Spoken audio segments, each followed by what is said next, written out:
말씀 읽어보겠습니다. 시편 37편입니다. 시편 37편 1절에서 7절까지 말씀, 6절까지 말씀을 보겠습니다. 시편 37편 1절에서 6절까지 말씀을 읽어봅니다. 악을 행하는 자들 때문에 불평하지 말며 불의를 행하는 자들을 시기하지 말지어다. 그들은 풀과 같이 속히 배임을 당할 것이며 푸른 채소같이 쇠잔할 것이미로다. 여호와를 의뢰하고 선을 행하라. 땅에 머무는 동안 그의 성실을 먹을거리로 삼을지어다. 또 여호와를 기뻐하라. 그가 내 마음의 소원을 내게 이루어 주시리로다. 내 길을 여호와께 맡기라. 그를 의지하면 그가 이루시고 내 의를 빛같이 나타내시며 내 공의를 정오의 빛같이 하시리로다. 아멘. 할렐루야.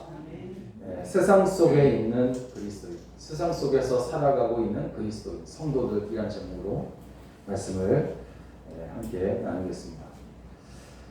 여러분, 세상에서 그리스도인으로 산다는 것은 때로는 이해하기 힘든 일까지도 참고 견디며 또 어떤 경우에는 싸워야 하는 일도 있다는 것을 의미합니다. 왜냐하면 세상은 의인만 사는 것이 아니라 악인도 살기 때문에 오히려 악인들이 더 많이 살고 있는 것을 우리는 보게 됩니다. 성경은 이해하기 힘든 것들 성경은 이해하기 힘든 것들 가운데 대표적인 것을 이야기하고 있고, 이 주제는 오늘 함께 나눌 이 주제 말씀은 하박국 선지자 하박국에 있는 말씀의 하박국의 주제이기도 합니다. 이 하박국 선지자가 한 유명한 그런 말씀은 뭐냐면 의인은 오직 믿음으로 말미암아 살리라 하는 그런 말씀이거든요. 이 말씀을 주제로 하박국 선지자가 이제 성경을 썼는데 그 주제가 오늘 우리가 함께 나눌 주제입니다. 성경이 이해하기 힘든 것들 가운데 대표적인 것이 있습니다. 그것은 곧 악한 사람은 복을 받는 것 같고 도리어 의인은 고통을 당하는 부조리한 현상들을 보는 것입니다. 욕심 많은 돌부는 잘 살고 착한 분은 못 사는 것과 같은 그런 모습들을 볼 때입니다. 이것이 하박국 선지자의 고민이었어요. 하박국 선지자가 세상을 딱 보니까 의인은 못 사는 거고 못 살고 있고 악한 사람들은 오히려 잘 살고 있는 것을 보는 거예요. 그래서 너무나 고통스러운 겁니다. 이 하박국 선지자. 그래서 그가 이렇게 고백을 하는 거예요. 오직 의인은 믿음으로 말미암아 살리라. 그렇게 고백을 했어요. 이러한 부조리한 현상들이 오늘날 우리가 살아가고 있는 이 땅의 모습들이라는 거죠. 그런데 이러한 일들이 성경에 기록되었다고 해서 성경에만 있는 이야기가 아닙니다. 사실 우리 주변에는 아주 빈번하게 일어나는 현상들이에요. 시편 37편을 보면 오늘 본문의 말씀을 보면 바로 이러한 부조리한 현상들을 보거나 당할 때에 그리스도인으로서 어떻게 해야 할지를 알려주는 말씀입니다. 다윗은 백성을 다스리는 왕이었지만 그보다 그는 주의 종으로서 영적 지도자였습니다. 영적 지도자라는 것은 결국 영적 지도자의 입장에서 그는 신앙인들이 부조리한 세상에서 어떻게 살아가야 할지 알려주어야 할 그런 책임이 있었고, 또 이스라엘 백성이 하나님을 섬기며 바르게 살 수 있도록 인도해야만 했습니다. 바르게 산다는 것은 뭐냐 하면 악한 일에 빠지지 아니하고 믿음을 저버리지 아니하고 오직 주의 길로 걸어갈 수 있도록 이끄는 영적 지도자의 역할을 이 다윗이 했다는 것입니다. 시편 37편에서는 의인이 고통당하고 도리어 악인이 형통하게 되는 이런 믿을 수 없는 그런 현실 가운데에서도 하나님의 그 공의는 계속되고 있으며 궁극적으로는 하나님이 그 행위에 따른 심판을 반드시 하실 것이므로 하나님의 백성은 악인의 형통함과 번영으로 인하여 불평하지 말고 인내로서 악인의 심판을 기다리는 신앙 자세를 가져야 한다고 교훈하고 있는 것입니다. 1절을 보면 다윗은 이렇게 말합니다. 악을 행하는 자들 때문에 불평하지 말라. 불의를 행하는 자들을 시기하지 말자. 그렇게 말합니다. 여기서 다윗이 권면하고 있는 대상은 하나님을 경외하는 의인들, 즉 성도들인데, 아마도 다윗의 눈에는 하나님을 경외하는 의인들이 악을 행하고 불의를 행하는 자들 때문에 불평하고 시기하고 있는 것으로 보였던 것 같아요. 그런데 악인들이 불의를 행하는 것을 보고 불평을 할 수 있습니다. 왜 저들은 저렇게 악한 짓을 할까? 불평할 수 있어요. 의인들도. 그렇지만 시기하는 것은 잘 이해가 되지 않아요. 왜 시기할까? 악인들을 왜 시기할까? 의인들이 이해가 되지 않습니다. 왜냐하면 시기한다는 말이 무슨 말입니까? 보통 다른 사람이 자기보다 잘 될 때, 잘 나가고 있을 때, 자기보다 좀 더 좋은 집에서 살거나 또 더 형통하게 되는 것 같을 때, 그때 시기한단 말이에요. 그게 시기하는 것이잖아요. 그러니까 악한 사람이 악한 일을 하는 것을 부러워해서 시기한다는 것이 이해가 되지 않는 부분입니다. 왜 다윗은 이런 표현을 썼을까? 왜 악인들을 향해서 시기할까? 그들을 왜 시기할까? 그러므로 의인이 악인들을 시기하는 이유는 그들의 악함 때문이 아니라는 것을 알 수 있어요. 악함 때문이 아니라 다른 이유 때문인데 7절을 보면 알 수 있습니다. 7절을 보니까 여호와 앞에 잠잠하고 참고 기다리라. 자기 길이 형통하며 악한 꾀를 이루는 자 때문에 불평하지 말지어다 하는 말씀을 하는데, 즉 무슨 말이냐면 의인들이 악인을 보며 시기하는 이유는 그들의 악함 때문이 아니라 그들이 형통하고 번영하기 때문이에요. 그들이 형통하고 번영하는 것이 그들이 거짓을 하고 불의를 행함으로 인해서 형통하고 번영하는 것이 분명한데, 의인들이 그들을 시기하는 이유는 그들이 악한 일을 해서 부자가 되는 것, 그걸 시기하는 것이 아니라 악한 일은 싹 빼놓고 그들이 겉모습, 형통하게 되고 부자가 된 모습, 그 모습을 보고 의인들이 시기를 한다는 거죠. 하나님은 공의로운 분이시라는 것을 믿는 의인의 눈에는 악인이 번영하고 형통하는 것이 부자연스러울 수 있어요. 일반적으로 사람들은 악인은 어떻게 합니까? 반드시 벌을 받아야 되고 안 돼야 된다고 그렇게 생각합니다. 또 성경도 같은 말을 합니다. 악인이 하나님의 심판을 받게 된다고 분명히 말씀하고 있습니다. 그런데 현실은 어떻습니까? 반드시 그런 것은 아니지만 오히려 악인들이 막 형통하게 되고 번영하는 것처럼 볼 때가 많고, 의인은 그것을 보면서 또 불평하고 시기하는 거죠. 하나님의 공의로우시면 악인은 형통하고 번영하는 반면 의인은 어려움과 고난을 당하는 일은 결코 없어야 될 것인데, 도리어 더 많은 현실이 우리를 힘들게 하는 겁니다. 때문에 여러분, 신실한 성도들도 이런 현실을 보면서 불평하고 또 시기하는가 하면 심지어 하나님의 공의로우심을 의심하기조차 하는 것이에요. 또 어떤 사람은 하나님이 없다라고 하면서 신앙을 포기하는 사람도 있어요. 8절을 보니까 이렇게 나옵니다. 분을 그치고 노를 버리며 불평하지 말라. 오히려 악을 만들겠다. 무슨 말입니까? 분하고 분노하고 불평하게 되면 악을 만든다는 거예요. 악을 만든다.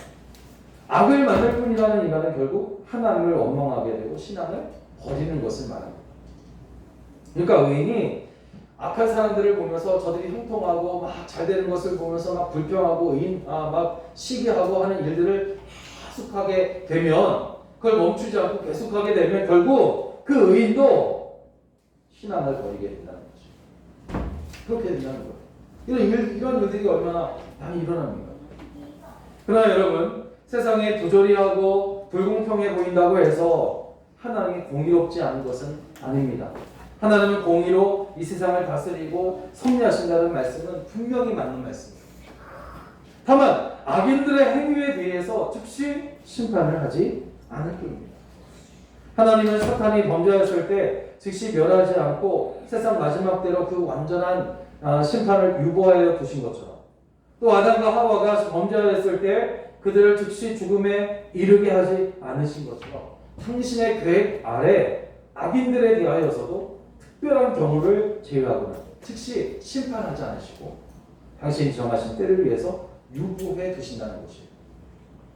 이런 이유로 세상이 부조리하고 공평하지 않은 것처럼 우리는 보이게 되는 겁니다. 하지만 여러분, 이것이 하나님의 공의롭지 못한 증거가 되지는 못해요. 왜냐하면 어느 곳 어떤 이유에서든지 당신의 목적을 이루기 위한 섭리가 반드시 있기 때문에 반드시 있어요. 그 대표적인 목적은 두 가지입니다. 첫째는 모든 사람이 죄에서 구원받기를 원하시기 때문이에요. 모든 사람이. 디모데전서 2장 4절을 보니까 하나님은 모든 사람이 구원을 받으며 진리를 아는 데에 이르기를 원하시느니라 말씀하셔요. 그래서 하나님은 그들이 악을 행하는 대로 즉시 심판하지 않으시고 다 그들이 회개하기를 기다리십니다. 근데 여러분 가만히 생각해 보세요. 사실 오늘 우리가 하나님의 구원받은 백성이 될 수 있었던 것도 그처럼 사랑으로 기다리신 하나님의 긍휼 때문이 아닌 줄로 믿습니다. 주님의 그 기다리시는 그 긍휼 때문에 우리가 구원받은 거 아니에요. 만약에 하나님이 그렇게 기다리시지 않으시다면, 심판을 유보하지 않으시고 즉시 심판하신다면 우리는 즉시 또 우리도 심판을 받게 될 것이 분명합니다. 그리고 두 번째, 악인들을 즉시 심판하지 않으시는 이유는 그들을 통해서 당신의 백성을 바른 길로 인도하고 연단하시려는 의도 때문입니다. 하나님의 백성이라고 해도 잘못을 범할 수 있어요. 하지만 여러분, 그러한 하나님의 백성을 하나님은 바른 길로 인도하시고 연단하시는데 악인들을 징계의 책찍으로 삼아서 그렇게 하신다는 거죠. 하나님이 가나안 족속을 다 멸하지 않고 남겨두신 것이나 아수르나 바벨론이 번영함으로 이스라엘을 위협하는 큰 존재로 만드신 것도 다 그러한 목적 때문이에요. 그러므로 우리는 이 세상은 의인만 살아가는 천국이 아니라 악인도 함께 살아가는 곳이기에 부조리한 일들이 항상 존재하고 있다는 사실을 인정해야 할 것입니다. 그리고 그처럼 부조리함이 존재하는 것은 하나님이 공의롭지 않기 때문이 아니라 선하신 목적에 의한 것이요, 그것이 궁극적으로는 성도들에게 유익이 됨을 알고 여러분, 우리는 불평하거나 시기하지 말아야 할 것입니다. 다만 우리는 하나님께 완전한 공의가 실행되기를 기도해야 된다는 겁니다. 그날이 속히 오기를. 그렇다면 하나님의 공의가 완벽하게 실현되기 전까지 우리는 어떠한 신앙 자세를 가지고 살아가야 될 것인가 하는 것이에요. 첫째는 악인들의 형통과 번영은 풀이나 채소 같을 것이라고 우리는 생각해야 됩니다. 오늘 2절을 보니까 이렇게 나옵니다. 그들은 풀과 같이 속히 배임을 당할 것이며 푸른 채소같이 쇠잔할 것입니다. 말씀하는데 1절에서 의인들이 악인의 형통함을 보고 막 불평하지 않습니까? 또 그들이 잘되고 잘 사는 것을 보면서 시기한단 말이에요. 그런데 그 불평과 시기를 하지 말아야 하는 이유를 2절에서 알려주고 있는 거예요. 왜 그렇습니까? 그들은 풀과 같이 속히 배임을 당할 것이고 푸른 채소같이 쇠잔하게 될 것이다. 이런 이 말씀에서 그들, 즉 악인들은 풀이나 채소에 비유를 하고 있는데 그들이 속히 배임을 당하고 그 채소는 쇠잔하게 될 것이다. 그렇게 말씀을 합니다. 악인들의 형통이나 번영이 잠깐이며 지극히 험한 것에 지나지 않음을 말하는 것이에요. 여러분, 풀이나 채소의 특징은 뭡니까? 그것은 굉장히 빠르게 성장한다는 것이에요. 자라난다는 거죠. 풀이나 채소는 싹이 돋았나 싶으면 금방 그 모습을 알아볼 정도로 자라납니다. 그리고 비가 내리고 난 다음 날에는 어떻게 돼요? 밭에 나가면 어제 볼 수 없었던 풀과 채소들이 몰라보게 자라나 있는 것을 우리는 보게 됩니다. 채소는 빨리 자라면 농부에게는 좋겠지만 풀은 어떻습니까? 아주 곤란하고 귀찮은 것이에요. 그래서 매일같이 그것을 베어내야 돼요. 그렇지만 여러분, 그런 풀도 따뜻한 계절이 지나고 추운 계절이 돌아오면 죽어버려요. 채소도 마찬가지잖아요. 채소도 먹으려고 뽑아내면은 관리를 잘 못하면 금방 쇠잔해지는 거예요. 이렇게 풀과 채소는 금방 자라나지만 때가 지나고 나면 베어내고 뽑아내야 됩니다. 악인들의 번영과 형통이 꼭 풀의 모습과도 같다는 거죠. 풀이 여러분 나무와는 비교할 수 없을 정도로 빨리 자라고 하루가 다르게 무성해지지만 때가 되면 금방 시들고 마는 것처럼 악인들도 세상에서 형통하고 번영하는 것 같지만 그들의 형통이나 번영은 잠깐이며 지극히 허무한 것에 지나지 않는다는 그런 말씀인 줄로 믿습니다. 이런 사실을 이제 역사가 잘 증거해주고 있단 말이죠. 우리나라의 역사를 보더라도 과거 군사력을 가지고 권력을 장악한 사람들이 총으로 사람들을 위험에 빠지게 하고 위협했던 일들이 있었고 또 그때 그들의 힘은 형통하고 번영하는 것 같아 보였습니다. 그들의 권력에 누구도 감히 도전할 수가 없었죠. 도전하기라도 하면 몰래 끌려가서 잔인하게 고문을 당하기도 하고 어떤 사람은 죽임을 당하기도 하는 그런 시대에 우리가 살았었단 말이죠. 그렇게 그들은 자신들의 권력을 믿고 다른 사람의 자유와 권리를 빼앗았습니다. 그러나 그들의 형통함과 그런 번영함은 오래가지 못했어요. 이스라엘을 괴롭히던 아수르도 망하고 바벨론도 망했습니다. 다윗을 괴롭히던 사울왕도 오래가지 못했어요. 예수님을 십자가에 매단 것으로 좋아했던 사탄의 기세도 3일 만에 죽음을 이기시고 다시 사신 예수님 때문에 3일 천하로 막을 내립니다. 10절에서 다윗은 잠시 후에는 악인이 없어지리니 내가 그곳을 자세히 살필지라도 없으리로다. 10절을 한번 보세요. 잠시 후에는 악인이 없어지리니 내가 그곳을 자세히 살필지라도 없으리로다. 하나 아주 의미심장한 말을 하고 있습니다. 여러분 잠시입니다. 잠시 후면 악인은 더 이상 찾을 수 없게 될 것이에요. 그들은 그 잠시가 지나고 나면 없어질 것이고 자세히 살필지라도 없을 것이다. 그렇게 말하고 있습니다. 자세히 살펴도 없다는 것은 아예 없어졌다는 거예요. 즉 그들의 번영이나 행동은 짧으며 잠시 후에는 영원한 멸망에 이르게 된다는 그런 말씀인 줄로 믿습니다. 그러므로 우리는 악인의 형통이나 번영을 보고 불평하거나 시기할 이유가 사라지게 되는 거예요.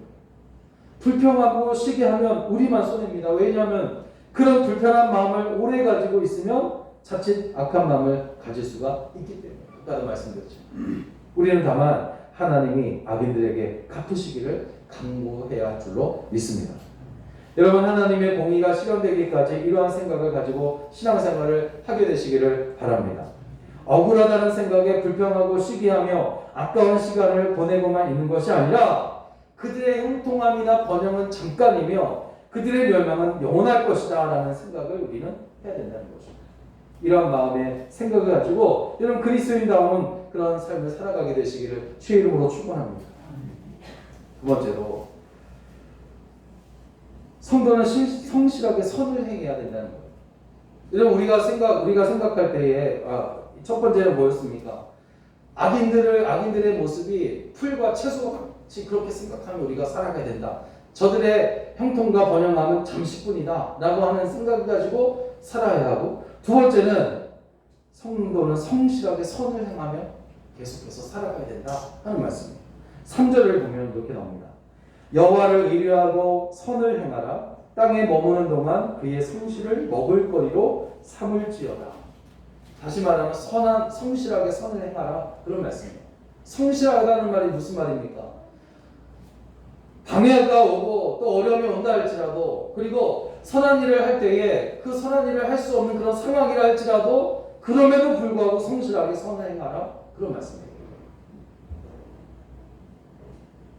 그런데 여기서 의뢰한다, 여호와를 의뢰하고 선을 행하라 할 때 의뢰한다 라는 말은 끈으로 연결한다 그런 말이거든요. 끈으로 연결한다. 그러니까 여러분 학교나 회사에서 열리는 운동회를 이렇게 보면 빠지지 않고 하는 2인 삼각이라는 게임이 여러분 있지 않습니까?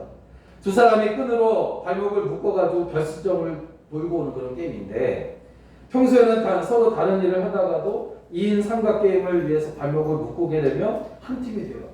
만약 여러분 서로 호흡이 맞지 않거나 내가 빨리 가면 되지 않겠냐 하면서 자기 혼자 빨리 가려고 그렇게 서두르게 되면 반드시 넘어지게 되고 더 늦어져서 게임에 지고 마는 거예요. 2인 삼각이 그거지 않습니까? 여호와를 의뢰한다는 것은 곧 하나님과 나를 하나로 연결시키고 하나님과 동행하는 것을 말해요. 하나님과 같이 동행하는 것. 그러니까 결국 하나님과 동행한다는 것은 선을 행하며 살게 된다는 말인 줄로 믿습니다. 왜냐하면 우리와 연결된 하나님은 선하신 분이시고 또한 우리로 선한 삶을 살도록 인도하신 분이시기 때문이에요. 그러니까 하나님과 동행한다는 것은 선하신 하나님, 선한 일을 행하시는 하나님 때문에 우리도 선한 일을 하게 된다. 그런 말이에요. 이렇게 여러분 다윗이 선을 행하라고 한 것은 하나님을 의뢰하게 되면 그것은 하나님과 연결되어 있는 상태이기에 당연히 선을 행할 수밖에 없기 때문입니다. 특별히 다윗은 땅에 거하여 하나님의 성실을 먹을거리로 삼으라고 권면하고 있어요. 땅에 거하는 동안 세상의 상태와는 관계없이 어떤 환경에서든지 성도로서 하나님이 맡겨주신 직무를 다하되 하나님의 선하심이 변함이 없듯이 성도 역시 선을 행하는 일에 변함이 없어야 한다는 그런 말씀인 줄로 믿습니다. 여러분, 우리가 살아가는 이 세상은 분명 부조리함이 넘쳐나는 곳이에요. 세상은 악하고 불의하고 불공평한 것들이 너무나 많은 겁니다. 그럼에도 여러분, 우리는 성실하게 선을 행해야 된다는 거예요. 왜냐하면 우리와 끈으로 연결되어진 선하신 하나님은 살아계신 분이시기 때문에. 또한 우리가 성실하게 선을 행하며 살아갈 때에 그 행위가 곧 하나님이 살아계시다는 신앙 고백이 되기 때문인 줄로 믿습니다. 마태복음 5장 16절에 이같이 너희 빛이 사람 앞에 비치게 하여 그들로 너희 착한 행실을 보고 하늘에 계신 너희 아버지께 영광을 돌리게 하라 했습니다. 그런데 우리가 땅에 머무는 동안 하나님의 이러한 성실을 먹을거리로 삼아서 선한 일을 아주 성실하게 행하는 동안 하나님은 우리에게 은혜를 베풀어 주신다고 해요. 은혜를 베풀어 주셔요. 어떤 은혜입니까? 첫째는 우리의 소원을 이루어 주신다. 그렇습니다. 우리의 소원을 이루어 주신다. 4절을 보니까 또 여호와를 기뻐하라. 그가 내 마음의 소원을 내게 이루어 주시기로다. 할렐루야. 여호와를 기뻐하라는 말씀은 하나님을 사랑하고 하나님을 경외하는 것을 말할 뿐 아니라 하나님의 모든 행사와 모든 섭리를 선한 것으로 인정하고 받아들이라는 그런 의미인 줄로 믿습니다. 즉 주의 선한 일을 행하라는 것이에요. 그렇게 하면 하나님께서 마음의 소원을 이루어 주시리라 약속하십니다. 두 번째는 어떤 은혜를 부어주시냐면 우리를 빛 가운데로 인도하십니다. 정오의 빛같이 되게 하신다. 그렇게 말씀하세요. 5절 6절에서 이렇게 말합니다. 내 길을 여호와께 맡기라. 그를 의지하면 그가 이루시고 내 의를 빛같이 나타내시며 내 공의를 정오의 빛같이 하시리로다. 말씀합니다. 성도들의 의와 공의를 무의미한 것으로 만들지 아니하시고 그에게 영광이 되게 하신다는 약속의 말씀입니다. 다윗은 누구보다도 이를 확실하게 경험한 사람이었습니다. 그는 사울에게 위협과 수많은 대적들의 도전 가운데 있을 때에도 하나님을 의지하잖아요. 또 하나님을 신뢰합니다. 그리고 자기의 길을 하나님께 맡겼습니다. 그랬더니 하나님이 그를 최후 승리자가 되게 하신 거예요. 하나님께 그의 길을 맡겼더니 하나님께서 그 모든 일을 하신 것입니다. 그러므로 하나님께 모든 길을 맡김으로 정오의 빛같이 되는 그런 영광을 누리게 되시기를 주의 이름으로 축원합니다. 사랑하는 여러분, 우리는 지금 악인은 잘 되고 의인은 잘 안 되는 것 같은 그런 부조리한 세상, 즉 하박국 선지자의 세상과 같은 그런 세상에서 그리스도인으로 살아가고 있습니다. 그리고 자주 억울한 마음에 악인이 잘 되는 것을 보면서 불평하고 시기합니다. 그렇다면 불평하고 시기하는 마음을 오래 가지고 있어야 되겠느냐 하는 겁니다.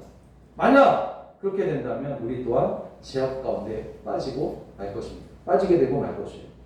그러므로 부조리한 세상을 보면서 오늘 그리스도인들이 가지고 있어야 할 신앙 자세는 악인들의 형통함이 금방 베어지고 뽑혀지는 채소와 풀 같다라는 생각을 해야 될 것이고 더욱 힘써 선을 행하며 살아가야 할 줄로 믿습니다. 그렇게 할 때 주님은 우리의 소원을 이루어 주실 것이고 우리를 빛 가운데로 또 정오의 빛같이 그렇게 이끌어 주실 것입니다. 이런 부조리한 세상에서 살아가는 동안 불평과 시기가 아니라 감사와 찬성으로 날마다 여러분 살아가게 되시기를 주의 이름으로 간절히 축원합니다. 기도하겠습니다. 하나님 아버지 은혜를 감사합니다. 주여 하박국 선지자가